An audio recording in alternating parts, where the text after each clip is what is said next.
It's time for Heartless to make his move. Welcome to the Comicstorian Complete Story Series, where we take trade paperbacks and single issues and we break them down into digestible bites to help you understand.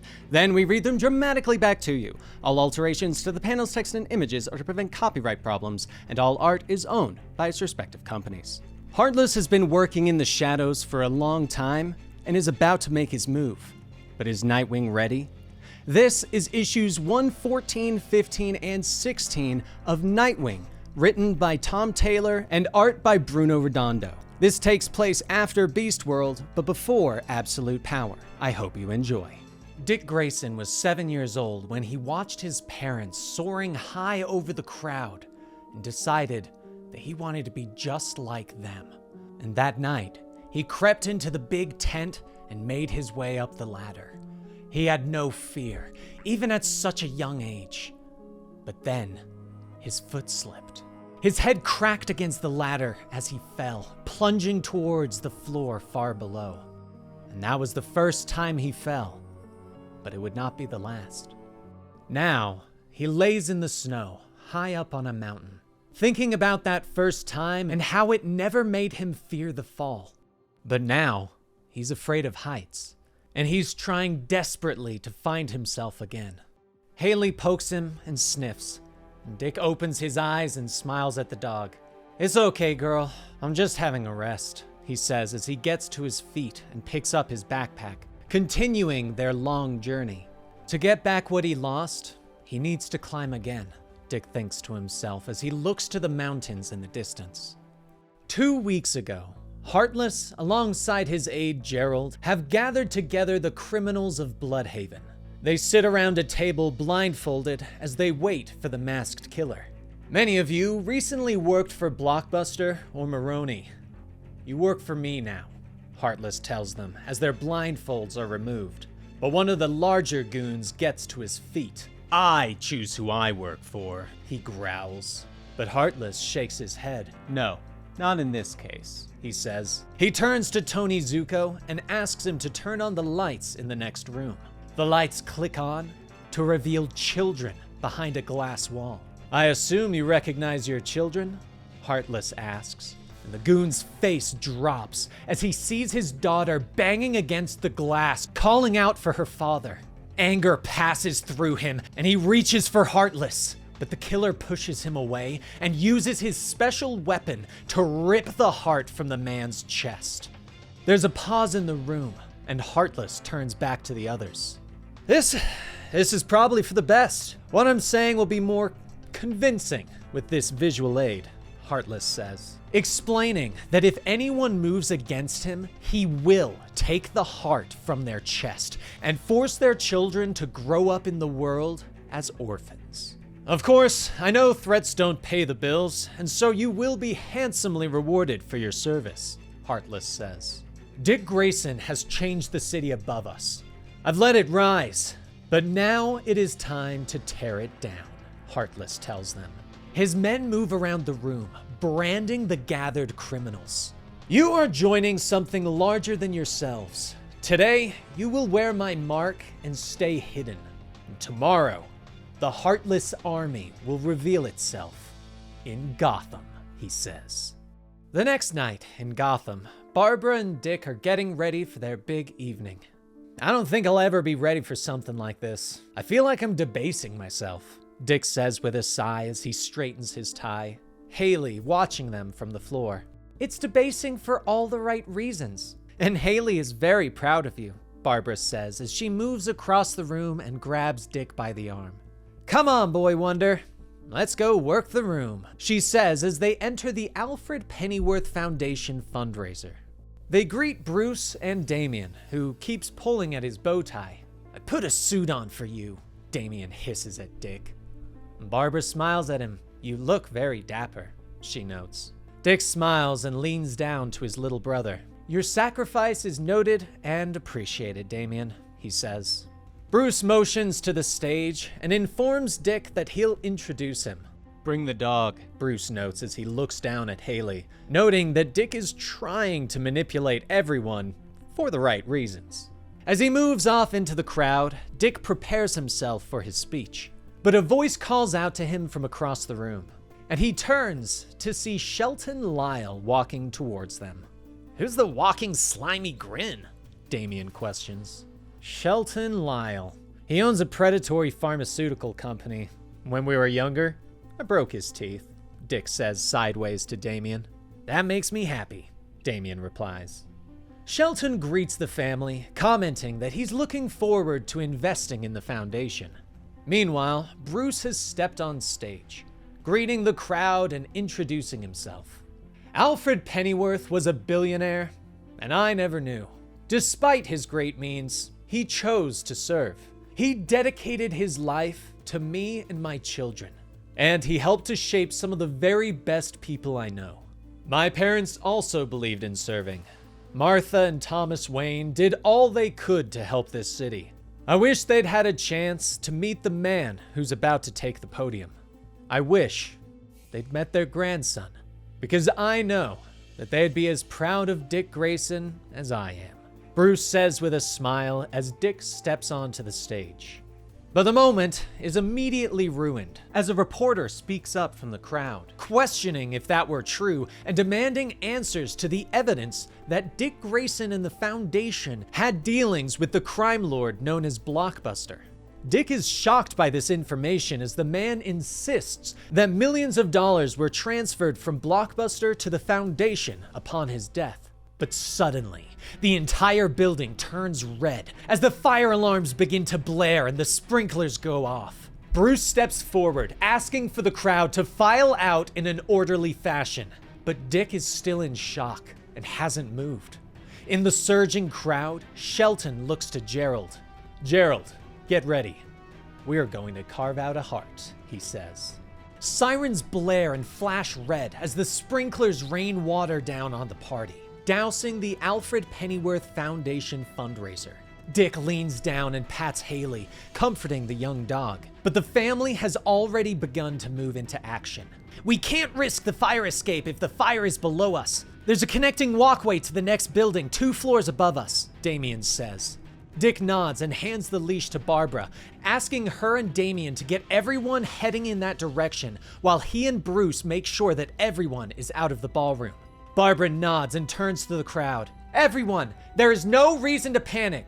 Please, calmly and quickly, follow this adorable dog, Barbara calls out. While Damien and Barbara lead the group through the building, Dick and Bruce move through the crowd, calling out instructions for everyone.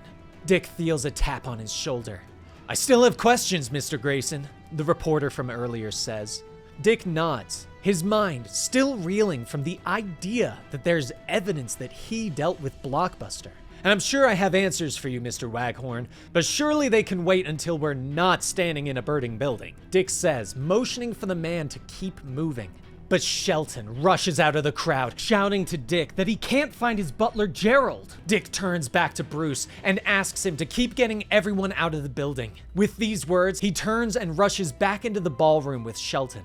But what Dick doesn't know is they're being watched on the cameras, and Zuko informs Shelton that the ballroom is cleared. Thank you, Zuko, Shelton whispers into his radio with a smile, ordering the mob boss to start mixing in gas with the smoke. He watches as Dick Grayson gets a little farther away from him and reaches behind a bar, pulling out a duffel bag. Gerald, are you here? Dick shouts as he continues to push through the smoke. He sees a man's legs around a corner, and thinking that Gerald has collapsed, he rushes forward to help him. Gerald, you're going to be okay, Dick says as he rounds the corner, but he stops short as Gerald sits up wearing a gas mask. Yes, I am gonna be okay. You? Not so much, Gerald says with a smile. Dick turns quickly, but finds Shelton behind him with a gas mask as well. And suddenly, the world begins to shift around Dick as the gas begins to take effect. Shelton smiles at him, gloating and explaining that the gas will make him dizzy and won't allow him to remember anything that is happening. There's also a sedative, so no one will question when it appears you've collapsed of smoke inhalation, Shelton says. What are... doing? Dick gasps as the world spins around him. One thought racing through his mind. He has to get out. He lashes out at Shelton, striking him hard across the face. But it doesn't seem to have any effect. You certainly do know how to throw a punch, Shelton says with a nod. But he steps forward and hits Dick hard enough to send him flying into the wall. It's time for another flying Grayson to fall, Shelton says as he stands over Dick's body. The world goes black around him and memories shift through Dick's mind. He's recently fallen off a ladder as a young boy and wakes up in the hospital. His parents are arguing with Mr. Haley about the trio staying behind until Dick is better. The Flying Graysons are our star attraction. We're a traveling circus, John. We have to travel, Haley was shouting. But John suggests someone that can take over for them temporarily. He's a little rough around the edges, but he can fly, John explains. They all turn as they realize Dick is waking up. His mother hugs him tightly, and Dick groans from the pain. He might be a little broken for that, Mary, John points out. They ask Dick why he would climb the trapeze alone. I'm sorry, I just wanted to be like you guys, young Dick tells them. In the present, Shelton and Gerald come rushing out of the hotel with Dick tossed over their shoulder, shouting for help. Grayson went back in. He pulled Gerald out, but then he just collapsed, Shelton tells Barbara as she rushes over. The EMTs rush over and take Dick, making sure that he is stable and placing him in the back of the ambulance, explaining to everyone that they can join him at the hospital. As the flashing vehicle pulls away, Bruce is just standing there, watching it. I can see why you're proud of him. When you see him, thank him for me, Shelton says, walking away with a smile that no one else can see. Unknown to everyone, the ambulance pulls into a side alley shortly after leaving the scene. The back doors are opened, and Zuko is standing there. How's our patient? Zuko asks, motioning everyone to get out of the ambulance. The EMT begins to push the gurney towards a truck waiting nearby, but Heartless steps out of the shadows. Find Grayson's phone and destroy it before you move him. It can be used to locate him, Heartless says. The EMT nods and begins to check Dick's pockets, but what he finds isn't a cell phone. In shock, he pulls out a Nightwing mask and holds it up. This isn't a phone, he whispers. Heartless stares at it for a moment before reaching out and taking it, crushing it in his hand. Zuko looks at it in shock before glaring down at Dick. Dick Grayson is f***ing Nightwing? There are two people I hate in this world, and he's both of them! Zuko growls as the EMT looks at them both. What do you want to do now? He asks. Heartless ponders this for a moment before motioning to Gerald. The butler steps up from behind the EMT and slashes him across the throat. Gerald? What the hell are you doing? Zuko calls out.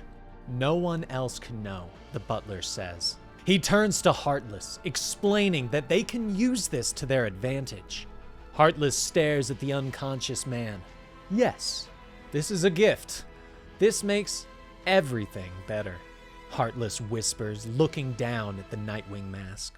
Later, the world comes back into focus as Dick Grayson regains consciousness. A siren blares nearby as he staggers to his feet. Nearby, a body lays face down. He moves forward and rolls the man over, recognizing the reporter from the fundraiser. But now, the man has a hole in his chest and his heart is missing. Dick looks nearby and sees Heartless's gun laying on the ground. He picks it up and stares at it in shock. But suddenly, the door to the roof bursts open and a SWAT team rushes out. "Don't move, Heartless!" one of the men shouts. And that's when Dick realizes that he is dressed as Heartless, and the cops think that he did this. He glances at the weapon in his hand, but knows that he can't leave it behind since it'll have his prints on it. He rushes forward and flips over the cop's head, running towards the edge of the building. Gunfire echoes behind him and cracks off the concrete. He runs, reaching the ledge, preparing to jump. But he can't do it. Whatever mental block he has rears up once more, and he becomes dizzy, backing away from the edge with fear as a bullet hits him in the shoulder and Dick staggers, allowing the cops to rush up behind him and toss him to the ground. He tries to struggle, but one of the cops grabs a hold of the Heartless mask and rips it off his face. And the cops all stare in shock. "Oh, it's Dick Grayson!" one of them gasps. Cameras flash as Commissioner Maggie Sawyer steps out of the hospital and faces the crowd of reporters. She informs them that there was a murder and that someone has been brought in for questioning. Though she refuses to confirm that it was Dick Grayson, she doesn't have to. The reporters begin to rattle off facts about how Dick Grayson can be linked to the whereabouts of Heartless, and how he and his organization had been seen conversing with a criminal known as Blockbuster. Also taking into account that his sister, formerly Melinda Zuko, had been pushing for Dick Grayson's charity organization, which leads many to believe the idea that Dick Grayson not only has ties to the mob, but is also secretly heartless. Inside the hospital, Dick can vaguely hear these questions and facts playing on the television, but his mind is still swimming from the anesthesia that the doctors have given him for his injuries. Not thinking straight, but Heartless knows who I am. He'll know where to find me. I can't stay here, Dick thinks as he looks down at the handcuffs that pin him to the bed. But in moments, they fall, useless. Meanwhile, at their apartment, Oracle is on the line with the Titans, who don't want to leave Dick in police custody. The Titans are already trying to win back the people's trust after the Beast World event. They can't be seen aiding a suspected serial killer. Oracle reminds them, asking them to sit tight until they hear back from Bruce or her directly. She hangs up and closes her eyes with a sigh, but turns as Haley starts to bark. "Hey, girl," Dick says as he leans down and pets the dog, practically collapsing in the doorway. Barbara rushes to his side and supports him, shocked by his injuries. She pulls him to the nearby table. "Sit down, shirt off. I'll redress your wounds," she says softly when she finds his gunshot wound. "They believed I was a killer trying to flee the scene," he reminds her, and she begins to patch him up, pointing out that by escaping custody, it makes him look guilty. "I already look guilty," Dick points out. She shakes her head and looks into his eyes. "We can clear your name. We just have to tell them who you really are," she says. But Dick shakes his head. "We can't do that. Revealing my secret risks exposing the rest of the family. I would never ask," he begins to say. But Barbara interrupts him, explaining that it was Bruce's idea, and the rest of the family have already agreed to it. Even Jason. Everyone agreed instantly. There was no discussion. "We're all willing to give up our identities," she says. Dick thanks her, but explains that he needs to unmask the real Heartless to clear his name. "And I can't do that while I'm afraid," he says, reminding her of his new fear of heights. She explains that Batman examined his blood and Dick has traces of a toxin in his system, but not enough that it should still be affecting him biologically. "I can't fight Heartless while I'm fighting myself and losing. There's somewhere I need to go," Dick says as he stands. Barbara questions him, and Dick explains that he needs to go see the man who helped him get over his first fear of heights. "Fine, but take Haley with you. Quests usually involve a lot of walking. It'll be good for her," Barbara tells him. In the past, young Dick Grayson sits in the stands and stares at the trapeze, the same one that he asked his parents not to use anymore since he fell. Footsteps sound behind him, and Dick turns to see the new trapeze artist. "I hear you're the reason I still have a job around here," the man says with a smile as he sits next to Dick. "Heard about your accident. How you asked your parents not to go back to work," the man continues. "I don't want them to fall," Dick says softly. The man smiles and nods, telling Dick that he understands. But he also knows that Dick is meant to be great, to fly through the air just like his parents. "I was like you as a kid, always scared. It's no way to be. I'd like to help you get back up there," he says as he glances at Dick. "But you'd have to be brave, and it'd have to be our secret. Your parents wouldn't like it very much. So how's that sound?" the man asks. Dick thinks about it for a moment before nodding. "I'd like that, mister," he says. The man holds out his hand for Dick to shake. "It's Boston Brand," he says as he introduces himself. And so, Dick Grayson sets out on his quest with the faithful Haley. The trip takes him across the world as the pair are journeying through the Tibetan mountains. finally arriving at the ancient city of Nanda Parbat. As Dick walks up to the steps, the doors open to reveal Deadman floating before them. "Nightwing, you're doing this all wrong," Brand says. Dick cocks an eyebrow at him. "Huh? You're supposed to collapse outside the walls after your arduous journey. The monks would then bring you inside, and then when you open your eyes weakly, you discover me floating over you. And then you say something like, 'Am I dead?' And I say, 'No, I'm the only ghost here,'" Deadman says in exasperation. Dick shrugs. "Sorry I didn't collapse. I came prepared for the journey, and I do a lot of cardio," he explains. He looks to Boston Brand and explains that he needs help again. He needs to get over his fear. And Boston nods. "Of course. It's worse this time. Last time you were afraid, it was after you fell. This time, it's after your parents jumped and never came back." Meanwhile, in Bloodhaven, Heartless comes on the television, declaring that the city has finally learned his true identity. He explains that he set out to make the city a haven, but not a haven for children, as he told everyone, but a haven for crime and criminals. "Before anyone does anything stupid, know that I have many children imprisoned, and have left one of their fathers dead on the pier. Another parent will die every half hour until the Titans leave this city," Heartless explains. On the rooftop of their building, Barbara makes a call, asking the Titans to leave and make sure that everyone sees them. It doesn't take long for the young heroes to boom tube away on their front lawn. But before he ends his broadcast, Heartless leaves one final thought. "However, I invite Nightwing to stay in the city. We have some unfinished business. That is, unless he is too afraid to rise to the occasion," Heartless gloats before signing off. On her building, Barbara turns to Batman. "He knows about Nightwing's fear," she says. Batman nods, believing that Heartless was the one who infected Dick. He reaches up and pulls off his mask. "You're sure about this?" Barbara asks him. Bruce nods as he pulls off his cape, throwing his costume to the ground. "Dick would do the same for me. He has done the same for me," Bruce says softly as he reaches for a new set of clothes. "Bloodhaven has lost too much. It needs a hero," Bruce says as he pulls on the blue and black domino mask and looks out over the city. Bloodhaven needs Nightwing. And that was the first 3 parts of the Fallen Grayson storyline by Tom Taylor. Tom Taylor is one of my favorite writers, and he is knocking it out of the park with this one. And, of course, as always, please be sure to leave a comment down below, like and subscribe, and we will see you next time. Rest in peace, Benny.